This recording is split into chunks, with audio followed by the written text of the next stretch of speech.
Assalamualaikum warahmatullahi wabarakatuh. Yang terhormat kepada Ibu Alfi Nikmah, Magister Pendidikan Islam, dan juga kawan-kawan semuanya. Di sini kami dari kelompok 10, yaitu ada Rahmatul Fitriasari, dan juga saya sendiri Firda, dan tak lupa Alvina Anggreni Firmaning Tias. Di sini kelompok kami akan mempresentasikan mata kuliah Ilmu Pendidikan Islam dengan judul Relevansi Pendidikan Islam terhadap Kemajuan Bangsa. Yuk kita simak. Baik, di sini saya akan menjelaskan tentang pengertian relevansi pendidikan Islam terhadap kemajuan bangsa. Kata relevansi berasal dari kata relevan yang mempunyai arti bersangkut paut yang ada hubungan selaras dengan. Menurut Kamus Besar Bahasa Indonesia, relevansi artinya hubungan atau kaitan. Sedangkan menurut Sukma Dinata, relevansi terdiri dari relevansi internal dan relevansi eksternal. Pendidikan Islam. Pendidikan secara bahasa berasal dari kata dasar didik yang berarti memelihara dan memberi latihan mengenal akhlak dan kecerdasan pikiran. Dari kata dasar didik yang mendapat awalan pe dan akhiran an yang berarti ajaran, tuntunan, pimpinan.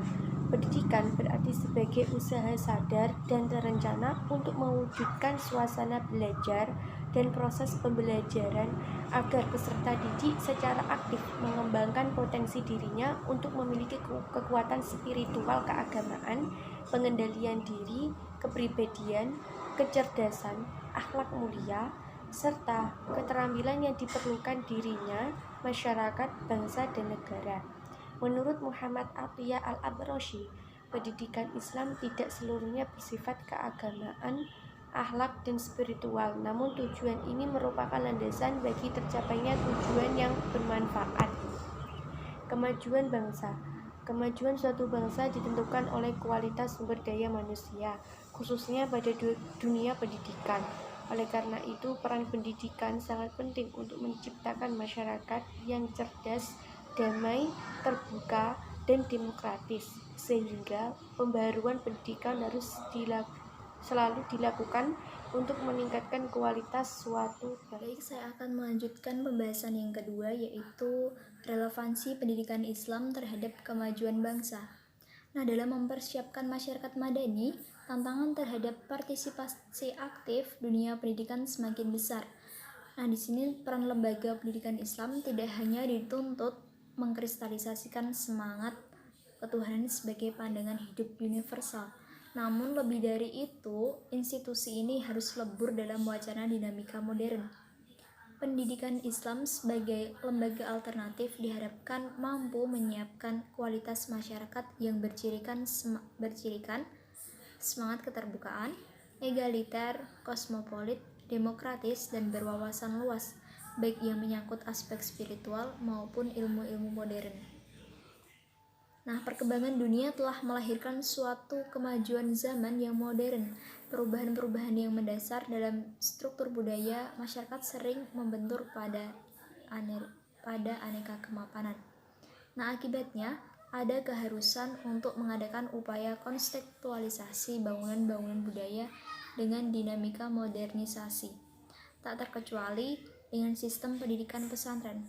Karena itu, sistem pendidikan pesantren harus melakukan upaya-upaya konstruktif agar tetap relevan dan mampu bertahan. Nah, di sini ada aspek-aspek kehidupan dalam Al-Quran. Nah, dalam Islam melalui Al-Quran telah diletakkan dasar-dasar berbagai aspek kehidupan, mulai dari masalah sosial, hukum, ilmu pengetahuan, dan sebagainya. Baik, yang pertama ada bidang sosial.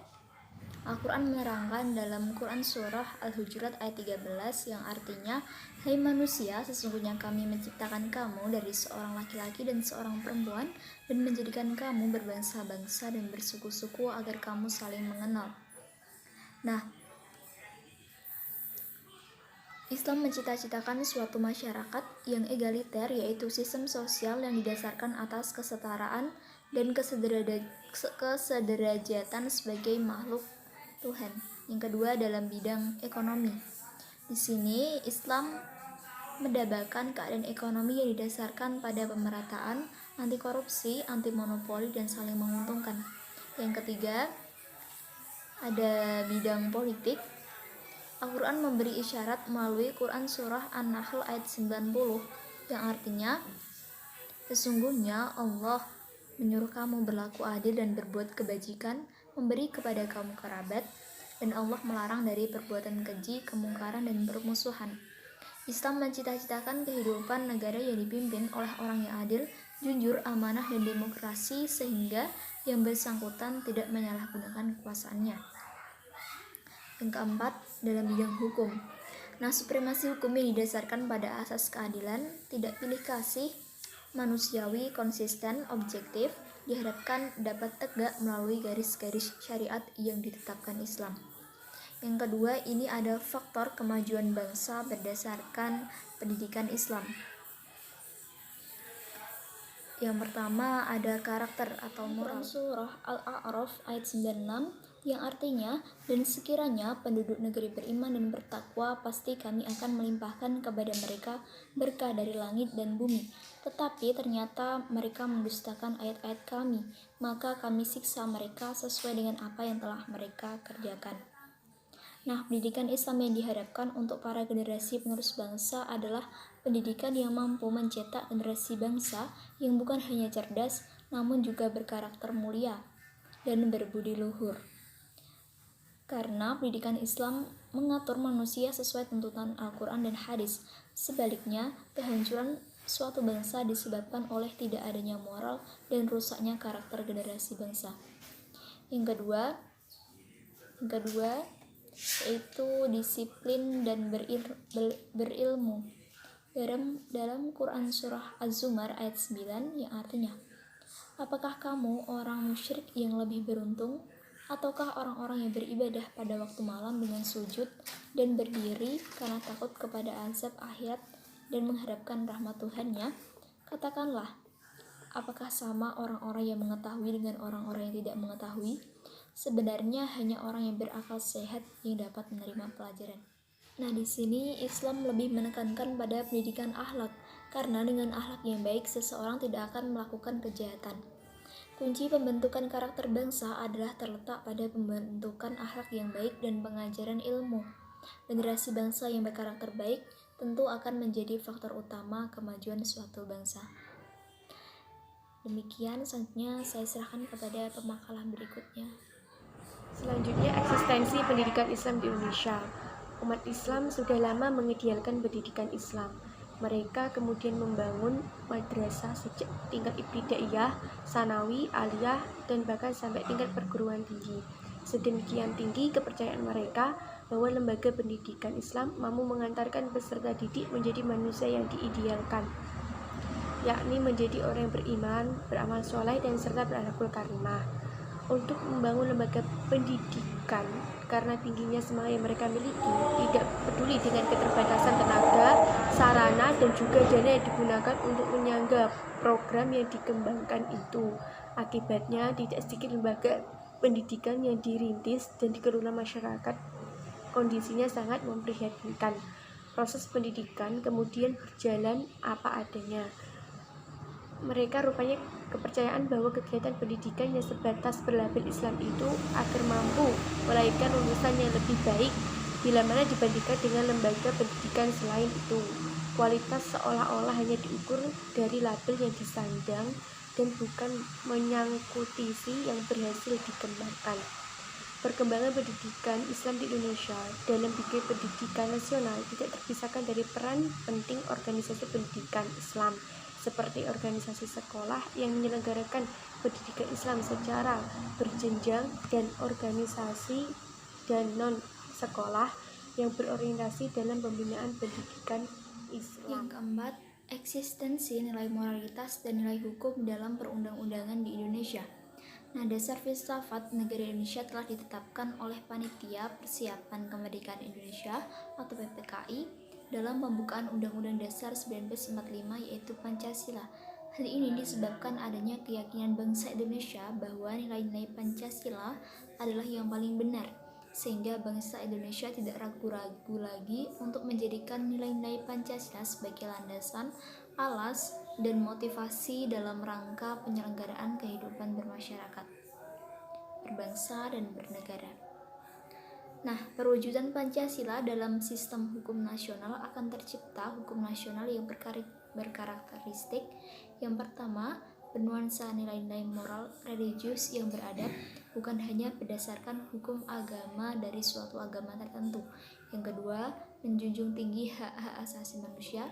Yang ketiga, mengakomodasi rasa keadilan seluruh rakyat Indonesia. Yang keempat, adanya partisipasi dan seluruh rakyat Indonesia dalam penyusunannya.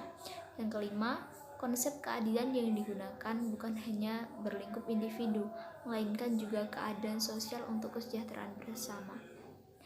Nah, salah satu pilar grand design sistem dan politik hukum nasional adalah prinsip bahwa hukum mengabdi pada kepentingan bangsa untuk memajukan negara dan menjadi pilar demokrasi dan tercapainya kesejahteraan rakyat.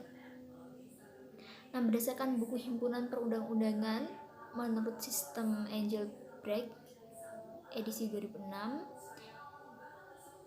bahwa jumlah peraturan perundang-undangan peninggalan kolonial berbahasa Belanda yang masih berlaku sebanyak 58 buah. Nah, agar dapat berfungsi dan dapat mewujudkan tujuan hukum yaitu keadilan, kepastian, dan kemanfaatan bagi masyarakat Indonesia, maka peraturan tersebut harus sesuai dengan nilai-nilai moral dan hukum bangsa Indonesia. Indonesia yang memiliki cita hukum Pancasila dan sekaligus sebagai norma fundamental negara, maka setiap produk perundang-undangan harus diwarnai dan dialiri nilai-nilai yang terkandung di dalam Pancasila. Nah, kedudukan Pancasila sebagai margin of appreciation ini baik dalam pengembangan teori-teori hukum maupun dalam praktik penegakan hukum yang berlaku, meliputi proses-proses. Yang pertama law making, yang kedua law enforcement, yang ketiga law awareness. Kesimpulannya adalah relevansi adalah hubungan kesesuaian dengan kebutuhan masyarakat. Pendidikan Islam adalah upaya mendidikan agama Islam atau ajaran dan nilai-nilainya agar menjadi way of life dan sikap hidup seseorang. Kemajuan suatu bangsa ditentukan oleh kualitas sumber daya manusia, khususnya pada dunia pendidikan. Begitu pula Indonesia yang menempatkan pendidikan sebagai sesuatu yang penting dan utama.